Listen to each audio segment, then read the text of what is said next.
Cloudy skies may be nice from an artistic point of view, but clouds are an astronomer's nightmare. And while illuminated cities are a nighttime beacon of modern civilization, bright night skies are also a no-go zone for world-class astronomical observations. So, in the pursuit of pristine skies, ESO, the European Southern Observatory, operates its telescopes far beyond Europe, in the remote and arid landscape of the Atacama Desert in Chile.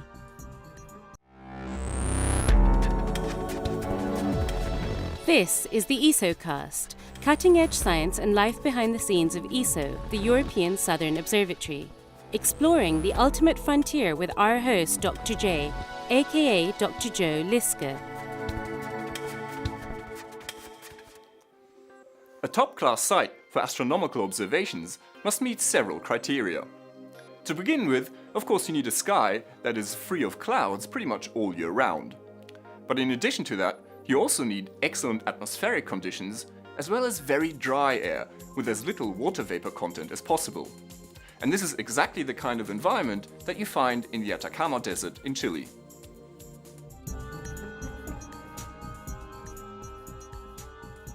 The Chilean Coast Range. Here, the cold offshore Humboldt Current creates a coastal inversion layer of cool air, which prevents rain clouds from developing. Often, a layer of fog is created, which rapidly disperses in the foothills above the desert.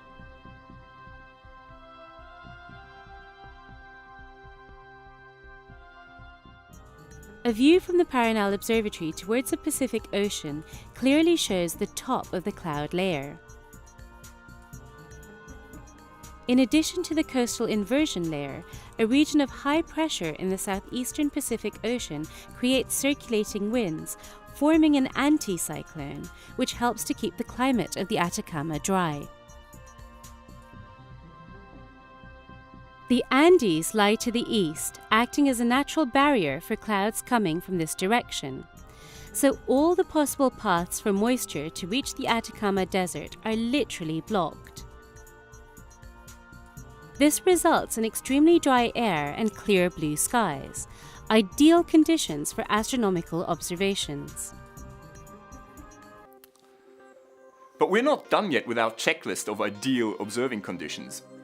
In addition to cloudless and dry skies, astronomers need dark sites and unpolluted air in order to make the best observations.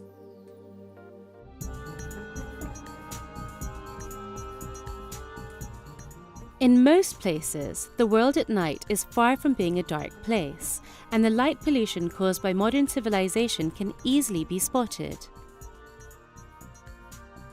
However, light pollution hinders astronomical observations, as it brightens the night sky and makes faint celestial objects undetectable.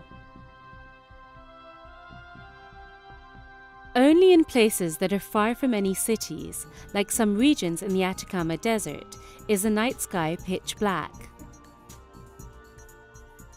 Furthermore, because Chile's cities are relatively far apart, the air in the Atacama Desert is almost completely free of pollutants and is extraordinarily transparent.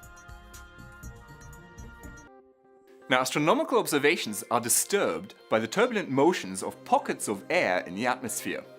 Essentially, this turbulence blurs our images of the night sky. In addition, the atmosphere also absorbs and scatters light. In order to minimize these effects, an observatory should be located in an area with a calm atmosphere above it and on top of a high mountain in order to reduce the amount of atmosphere between your telescope and the stars.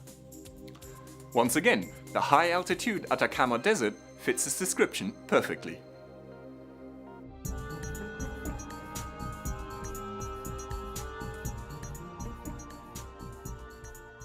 The Atacama Desert offers many sites at high altitude, ranging from extended plateau in the Altiplano highlands to high mountaintops close to the Pacific coast. The Chacnantor Plateau, at an altitude of 5,000 meters, offers ideal conditions for observing in the millimeter and submillimeter wavelength domain. This is where ESO, together with its partners, has chosen to construct the Atacama Large Millimeter Submillimeter Array, or ALMA for short. At such high altitudes, there is very little water vapor in the air, and the disturbing effects of the atmosphere are kept to a minimum.